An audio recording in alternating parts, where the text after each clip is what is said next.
સાબરકાંઠના કાલવણના વ્યક્તિની નસબંધી કરવાનો આરોપ છે। કોઈપણ સમજણ આપ્યા વિના નસબંધી કરવાનો આરોપ છે। યુવકને ગામના અન્ય યુવકે કડિયાદરા પીએસસી લઈ ગયા। 4 વ્યક્તિઓ ગાડીમાં બેસાડીને લઈ ગયાનો પણ યુવકે દાવો કર્યો। 4000 રૂપિયાની વાત પણ કરી, પરંતુ રૂપિયા ન મળ્યાનો આરોપ છે। ઈડર તાલુકા આરોગ્ય અધિકારીએ પ્રેસ નોટ જાહેર કરી। વ્યક્તિ નસબંધી માટે જાતે તૈયાર થવાનો તંત્રનો દાવો છે। પીએસસીમાં મેડિકલ અને ફિટનેસના રિપોર્ટ પણ કરાયા છે। મેડિકલ ફિટ હોવાથી હોસ્પિટલમાં નસબંધી માટે લવાયો। હોસ્પિટલમાં દર્દીની સંમતિથી નસબંધી કરાવવાનો દાવો છે।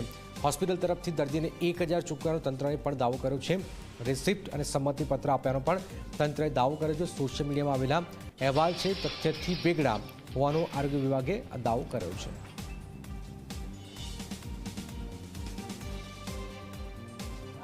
મારી ઉંમર 30 ઉપર હે। હા, કેટલા છોકરાઓ તમારે? હા, એક જ છે ભાઈ। એક જ છોકરો? અને ક્યારે થયું તો આવું? હા, 15 દિવસ થઈ ગયા। કોણ હતું તમારી જોડે? મારી જોડે એક જણ ગામનો હતો હો। શું કઈ લઈ ગયો તમને?